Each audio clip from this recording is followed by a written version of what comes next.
les bénéfices de la présence de Dieu. Une fois de plus, nous sommes là chez vous avec votre serviteur Francis Ngawala de Kinshasa. Nous allons parler sur les bénéfices de la présence de Dieu. Pourquoi est-ce que le Seigneur finalement nous permet d'expérimenter sa présence? Qu'est-ce que nous y gagnons? Qu'est-ce que Dieu lui-même gagne lorsque nous sommes dans sa présence? Bien-aimés, retenez une chose, c'est que Dieu a créé l'homme pour lui-même. Dieu a créé l'homme afin que celui-ci soit son ami. Dieu a créé l'homme pour que celui-ci continue à dominer. Et pour que l'homme domine, il fallait qu'il soit un peu comme la réplique de Dieu. Alors, la présence de Dieu a des bénéfices intarissables.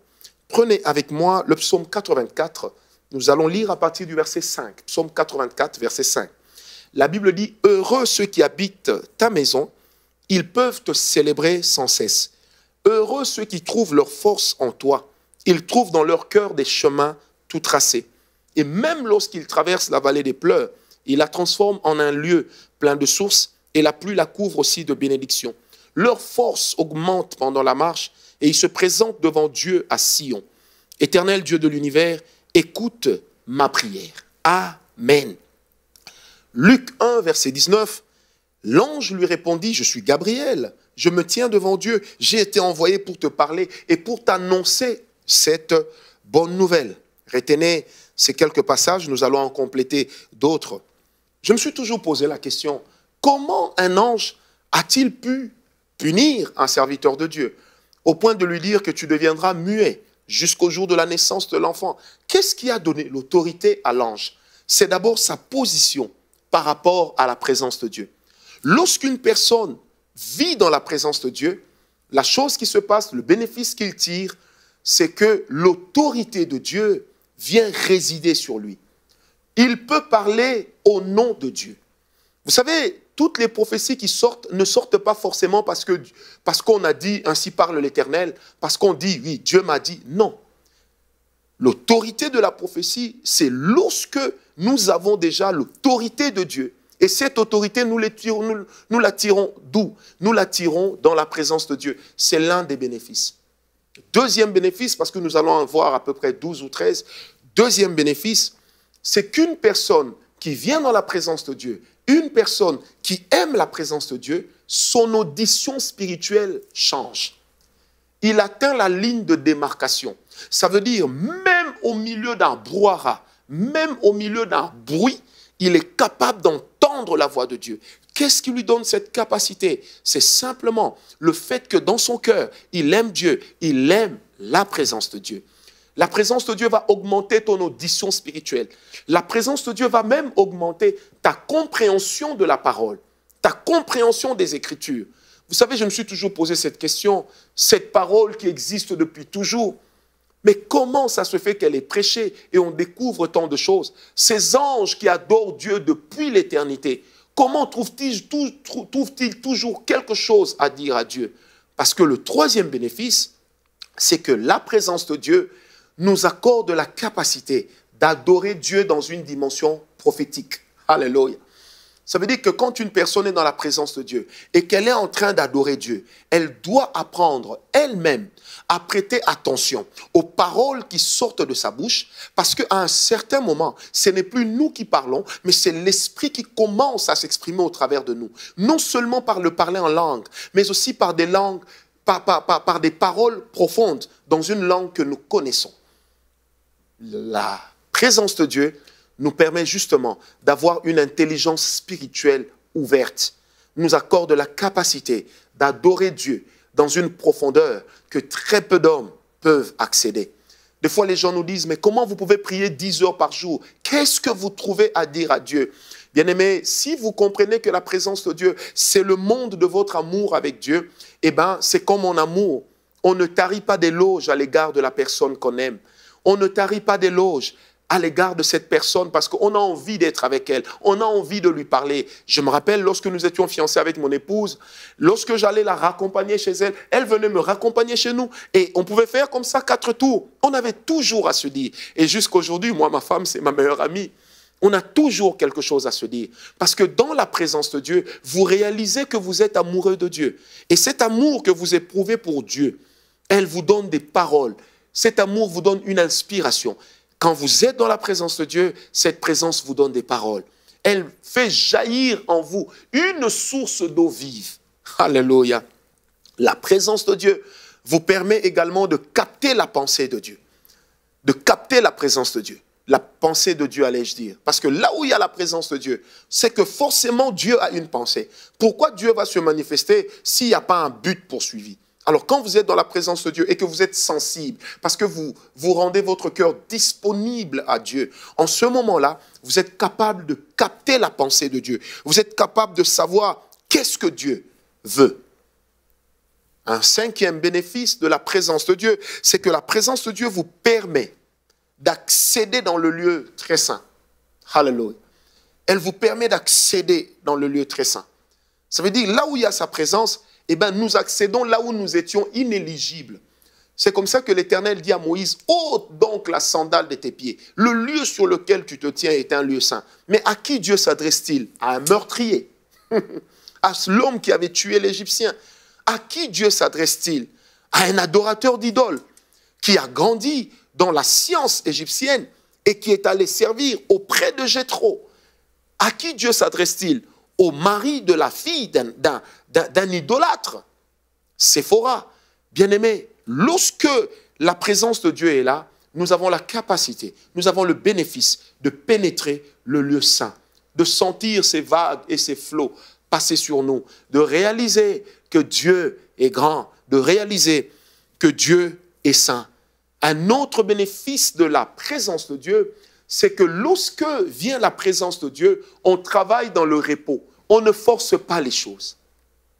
Vous savez, même dans la délivrance, les démons ne partent pas parce que nous avons beaucoup crié, parce que nous avons beaucoup transpiré, parce que nous avons hurlé. Non, ils obéissent à l'autorité. Cette autorité, nous la tirons de Dieu. Et nous entrons chez Dieu au travers de sa présence. Alors, lorsqu'une personne aime la présence de Dieu, vit dans la présence de Dieu, cette personne a le bénéfice, justement, de travailler dans le repos. Donc, c'est quoi travailler dans le repos? Ça veut dire sans forcer. Dieu travaille avec lui. C'est une dimension à la fois apostolique, à la fois prophétique. Dans le psaume 29, la Bible dit, la voix de l'Éternel est puissante. Elle fait même enfanter les biches. Ça veut dire que la personne parle, mais Dieu réalise des œuvres de puissance. C'est ça, travailler dans le repos. Un jour, un homme m'a dit, mais comment ça se fait que dans vos services, vous ne descendez pas, vous êtes sur l'estrade, mais vous parlez. C'est comme si Dieu vous obéissait. J'ai dit non, c'est lui qui est Dieu. Nous ne sommes que des hommes. Dieu ne peut pas nous obéir, mais c'est nous qui fléchissons devant la présence de Dieu. Et lorsque nous fléchissons devant la présence de Dieu, nous captons sa pensée. Et lorsque nous libérons sa pensée pour dire Dieu va toucher 27 personnes, Dieu va toucher telle personne, nous captons bien sa pensée. Nous pouvons libérer des prophéties à cause du fait que nous avons été dans la présence de Dieu. Et là, nous travaillons dans le repos. La présence de Dieu, chers serviteurs de Dieu, elle t'empêchera de transpirer sans résultat. Elle t'empêchera de transpirer sans résultat. Apprends à aimer la présence de Dieu. Apprends à marcher dans la présence de Dieu. Apprends à vivre dans la présence de Dieu. Tu travailleras dans le repos. Ton ministère va prendre une autre vitesse. Ton ministère va prendre une autre allure. Aime la présence de Dieu. Désire la présence de Dieu. Ne prêchons pas à nos fidèles par l'intelligence. Ne prêchons pas à nos fidèles par la capacité de bien réfléchir. Mais apportons-leur des choses que nous avons tirées dans la présence de Dieu. Apportons-leur une parole que nous avons puisée chez Dieu. Parce que lorsque nous sommes dans la présence de Dieu, nous avons également le bénéfice de puiser en Dieu des mystères. La Bible dit, dans 1 Corinthiens 4, ainsi donc que tout homme nous considère comme des administrateurs de quoi? Des mystères de Dieu. Or, ce qui est requis aux administrateurs des mystères, c'est qu'ils soient jugés et trouvés fidèles. Ça veut dire, l'un des bénéfices de la présence de Dieu, c'est que nous captons des mystères. C'est quoi un mystère? C'est une connaissance qui n'est pas accessible à tous, mais qui n'est révélée qu'à une portion d'hommes. Alléluia. Bien-aimé, ce qui fera notre différence, ça ne sera pas seulement l'onction qu'on va démontrer, mais ça sera d'abord la profondeur dans laquelle nous allons lorsque nous nous approchons de la présence de Dieu, la profondeur dans laquelle nous cherchons Dieu, toutes ces paroles. Un autre bénéfice de la présence de Dieu, c'est que lorsque nous sommes dans la présence de Dieu, même notre parler en langue n'est pas une répétition des langues que nos cerveaux ont retenues. Non, mais ça coule. Le Seigneur a dit, ceux qui croiront en moi, des fleuves d'eau vive couleront dans leur sein. Dans Acte 2, la Bible dit, il y avait en séjour à Jérusalem des Mèdes, des Perses, des Égyptiens et toutes sortes de nationalités. Et ils se disent, mais comment les entendons-nous parler chacun dans sa langue? Ça veut simplement dire, bien-aimés, que lorsque vous êtes dans la présence de Dieu, vous avez le bénéfice de parler plusieurs langues. Je me rappelle, il y a plusieurs années de cela, j'étais dans une église. Alors, j'ai reçu une prophétie sur une personne. Mais je ne savais pas comment libérer cette prophétie puisque je n'étais pas en train d'intervenir, je n'étais pas pasteur en ce moment-là. Et j'ai commencé à adorer Dieu. Quand la présence de Dieu est descendue, j'ai commencé à parler en langue et moi, je pensais que j'adorais Dieu. Alors qu'en réalité, je parlais la langue maternelle de la personne qui était à ma droite. Et pendant ce temps, j'étais en train de lui prophétiser sur des choses qui arrivaient dans sa vie, de libérer des paroles de connaissance, de lui sortir la pensée de Dieu pour sa vie. Et à la fin, quand on a fini le culte, j'ai vu la personne s'approcher de moi et me parler dans sa langue maternelle. J'ai dit, monsieur, moi je ne comprends pas ce que vous dites. Et puis il me dit en français, mais vous vous êtes adressé à moi en ma langue. J'ai dit oui. Je ne savais pas. Il dit, mais comment vous expliquez ça? J'ai dit, lorsqu'il y a la présence de Dieu, lorsque nous sommes dans la présence de Dieu, nous avons le bénéfice de parler plusieurs langues. Nous avons le bénéfice de puiser en Dieu des mystères, de déclarer des mystères, de dire des choses extraordinaires. Oh, peuple de Dieu, apprenez à prier ensemble avec des gens qui aiment la présence de Dieu. Conducteurs de culte, n'amenez pas seulement les gens chez Dieu sans vous. Allez avec eux Allez avec eux, chez Dieu. Chez nous, à l'église, nous avons l'habitude de dire, allons chez Dieu. Car là où il y a la présence de Dieu, effectivement, nous arrivons chez Dieu. Et quand nous arrivons là-bas, oh là là, que des mystères, que le repos, que la grâce. Au jour d'aujourd'hui, l'une des choses qui fait que nous soyons connus dans le monde de l'esprit, c'est notre capacité de parler en langue. La diversité des langues est un don que nous avons développé. Comment nous l'avons développé? Dans l'adoration. À chaque fois que nous sentons la présence de Dieu, nous nous plongeons dans l'adoration, nous commençons à élever Dieu. Et là, les langues peuvent commencer à couler. Oh, robotenika cheremo, zendobi karatavi heroboshe. Donc nous partons de gloire en gloire. Car je suis de ceux qui croient que les langues dans la vie d'un chrétien, c'est le thermomètre de notre niveau spirituel. Et qu'une personne qui vit dans la présence de Dieu, qui est un adorateur profond, les langues coulent. Il ne s'arrête pas sur une langue, mais les langues coulent. Alléluia. Les langues coulent parce que c'est dans la présence de Dieu que nous parlons la langue de chez nous. Et le parler en langue, c'est notre langue maternelle. Dans la présence de Dieu, nous avons également la possibilité non seulement de jouir de cette présence, mais aussi de la libérer. Ça veut dire quoi? Ça veut simplement dire, et nous le voyons souvent dans nos services, que lorsqu'il y a la présence de Dieu, il nous arrive de dire, nous libérons la présence de Dieu. Certains nous ont posé la question, est-ce à dire que cette présence-là, c'est vous qui la créez? Non, nous ne la créons pas. Mais quand nous la ressentons, par la parole que Dieu dépose dans nos cœurs, quand nous disons nous libérons, en réalité, nous parlons à la place de Dieu. Nous parlons parce que Dieu nous inspire de le faire. Et à chaque fois que nous le faisons, nous pouvons voir comment Dieu touche les gens, comment Dieu change des personnes, comment Dieu guérit même des paralytiques à cause de la présence de Dieu que nous libérons. Parce que n'oubliez jamais, bien-aimés, la présence de Dieu est contagieuse. C'est pourquoi ne prie pas avec les gens qui passent leur temps à parler des autres, à critiquer, à calomnier. Passe ton temps avec des gens qui aiment la présence de Dieu. Passe ton temps avec des hommes qui parlent de Dieu. Passe ton temps avec des hommes avec lesquels vous pouvez vous tenir par la main 2 heures, 3 heures, 4 heures, 6 heures en train de prier, en train de vivre la présence de Dieu. Un jour, je suis parti avec un ami, nous nous sommes enfermés quelque part pour prier. La présence de Dieu est descendue. On a vu une lumière entrer dans la salle. Lui et moi, nous nous sommes précipités. Il y avait un canapé. Nous nous sommes précipités. On a soulevé le canapé. Nous avons fait entrer nos têtes en bas et nous avons posé le canapé sur nos coups. Tellement la présence de Dieu était glorieuse. Cette lumière, je ne l'ai jamais vue dans ma vie. Jamais. C'était juste extraordinaire. Et écoutez ce qui va se passer. C'est que lorsque nous sommes sortis de là, j'ai rencontré un garçon qui était muet et qui me demandait de l'argent. Je lui ai remis 10 $ et puis après je lui ai dit, je vais prier pour toi. Il était d'accord. Ben, il avait reçu l'argent. Alors je lui ai imposé la main. J'ai prié pour lui. Et après avoir prié pour lui, je lui ai dit, dis papa. Il a dit papa. Dis maman. Il a dit maman. Dis yaya. Il a dit yaya. Dis dada. Il a dit dada. Jusqu'aujourd'hui, cet enfant a recouvert l'usage de la parole simplement parce qu'il avait rencontré un homme qui sortait de la présence de Dieu. Parce que la présence de Dieu a la capacité de vous aider à naviguer dans le monde des miracles. La présence de Dieu a la capacité de vous aider à faire vivre aux autres le surnaturel. Bien-aimés, ne prêchons pas aux gens un surnaturel sans Dieu, sinon c'est de l'occultisme. Ne prêchons pas aux gens les choses de Dieu sans Dieu, sinon c'est de l'occultisme. Rappelons aux hommes que c'est Jésus qui guérit, c'est Jésus qui libère, c'est Jésus qui fait encore marcher les paralytiques. Lorsque vous vivez dans la présence de Dieu, vous avez la capacité de faire quoi? De réclamer l'intervention divine devant les obstacles qui viennent s'opposer à vous. Vous avez la capacité. Dans Jean 14, verset 13, la Bible dit, « Tout ce que vous demanderez en mon nom, je le ferai, afin que la gloire du Père soit révélée dans le Fils. Et si vous me demandez quelque chose en mon nom, je le ferai. » Alléluia. Donc, lorsqu'il y a la présence de Dieu, qu'est-ce qui se passe? Nous avons la capacité de réclamer l'intervention divine.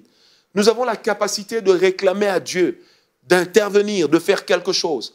Bien-aimé, un jour, une femme m'a appelé, elle était à l'hôpital. On lui a dit, on doit vous faire une césarienne. Elle a répondu à l'infirmier, elle lui dira ceci, mon père, le prophète Ngawala, nous a toujours dit que Dieu est capable de tout.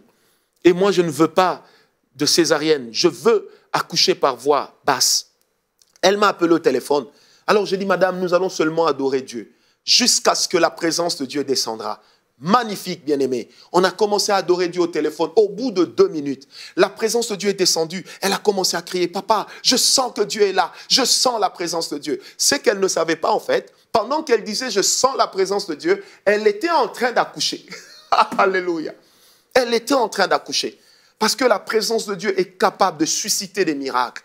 Et les médecins ont accouru, les infirmiers, on l'a tout de suite amené dans la salle d'accouchement et l'enfant était déjà sorti. L'enfant est né en bonne santé, sans souffrance. Aujourd'hui, cet enfant a à peu près 8 ans. Et comment Dieu peut faire des choses pareilles? C'est à cause de sa présence. Lorsqu'il y a la présence de Dieu, nous pouvons réclamer l'intervention divine. Il y a des choses qui ne marchent pas dans ta vie. Tout semble être bloqué.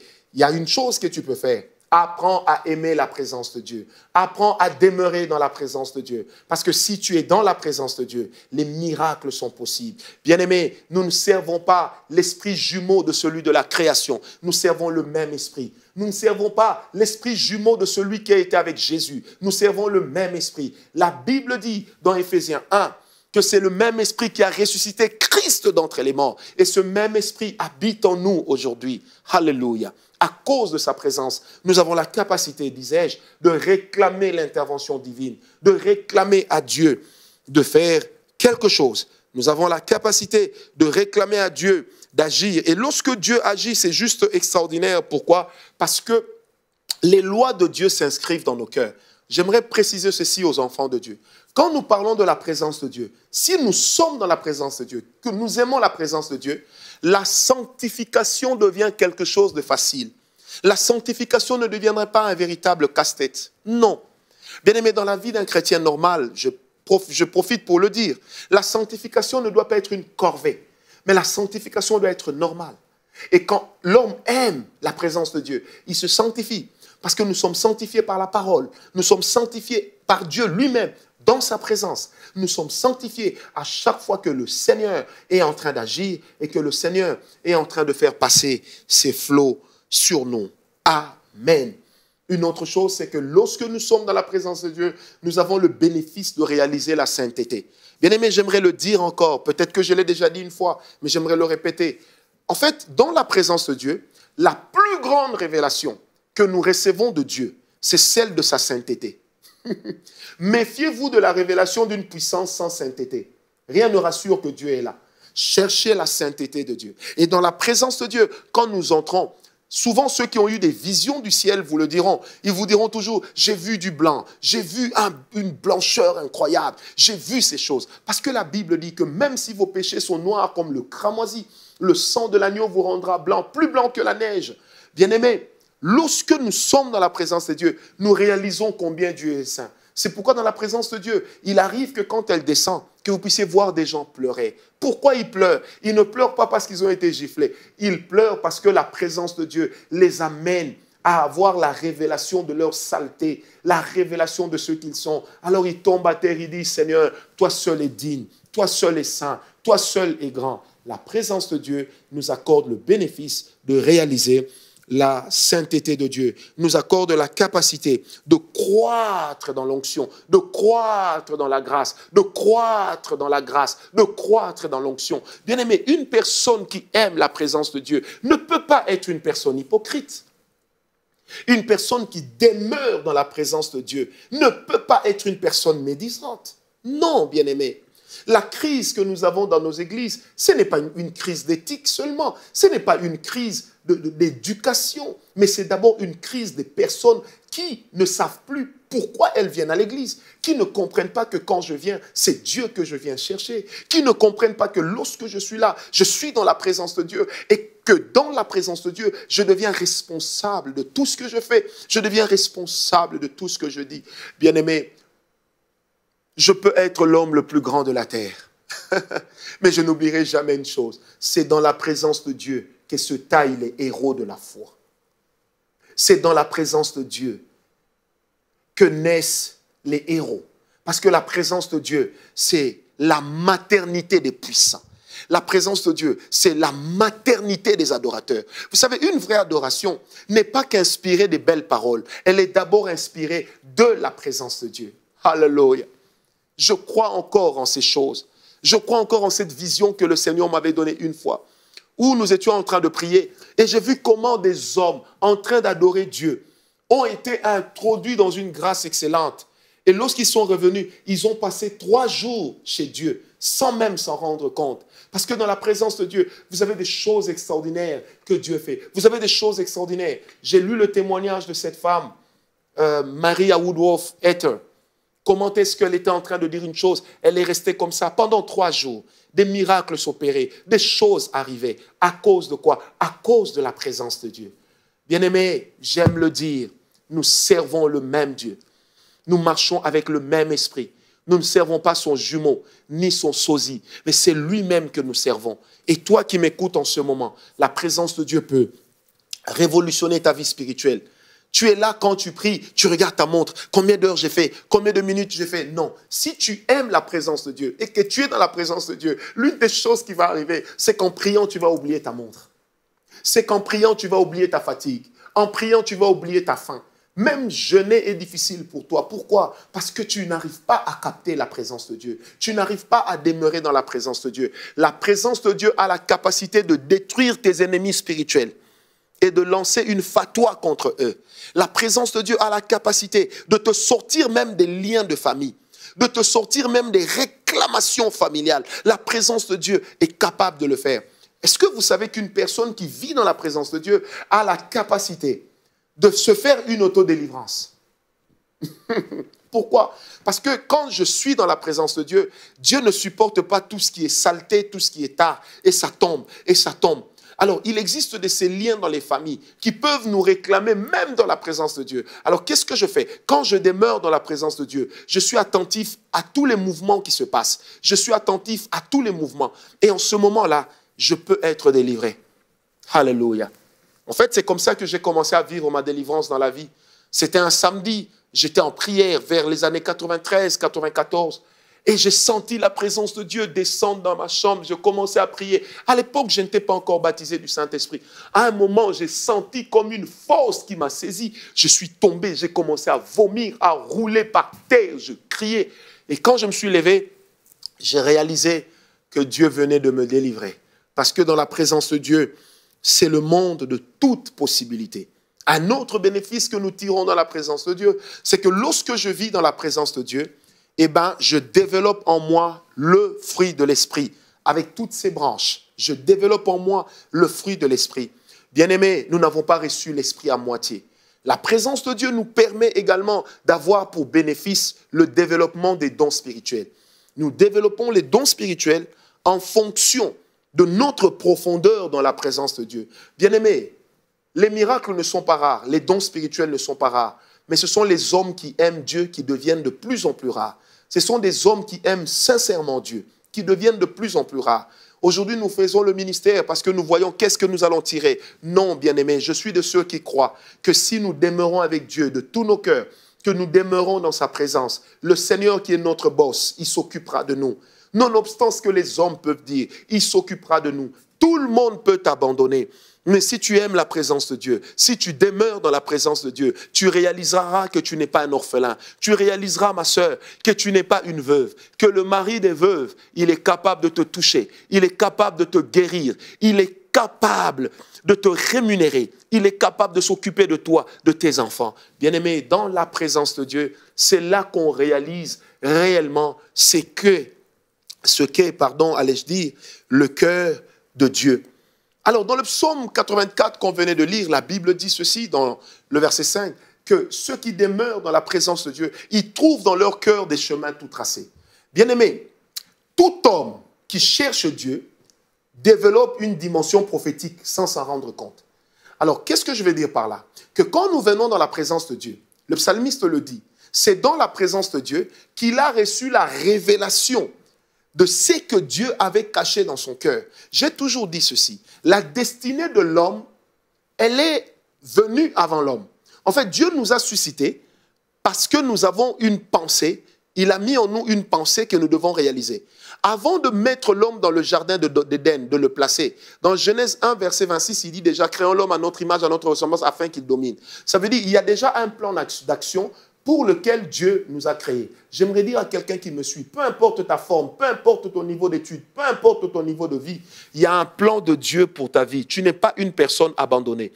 Alors, lorsque tu viens dans la présence de Dieu, c'est là que le Seigneur commence à te révéler ce que tu es, commence à te révéler ce que tu as. Un jour, quelqu'un m'a posé la question, mais comment tu es devenu prophète? Je lui ai dit, je ne sais pas expliquer. Tout ce que je sais, c'est qu'un jour, j'étais en prière. Je priais, je cherchais Dieu. J'ai entendu une voix me dire, Francis, tu es mon prophète. Mais je priais dans une église qui ne croyait pas au ministère de prophète. Comment j'allais faire? Et le Seigneur a commencé à m'utiliser. Au début, les gens se moquaient de moi. Mais aujourd'hui, tout le monde reconnaît que Dieu marche avec cet homme. Parce que dans la présence de Dieu, vous découvrez votre destinée. Je prie Dieu en ce moment que toi qui me suis, tu puisses réaliser que tu as de la valeur pour Dieu. Les hommes peuvent t'humilier, te minimiser, mais dans la présence de Dieu, il y a une identité pour toi. Que la grâce de Dieu soit ton partage. Toi qui es dans le ministère, que la présence de Dieu descende dans ton ministère, dans l'église que tu diriges, que le Seigneur te révèle des choses cachées, que l'Éternel te montre des choses que tu ignores. Paix et grâce dans vos vies, paix et grâce dans vos familles, paix et grâce dans votre corps, paix et grâce dans votre esprit et dans vos âmes. Soyez bénis et demeurez sous la grâce. Merci Seigneur.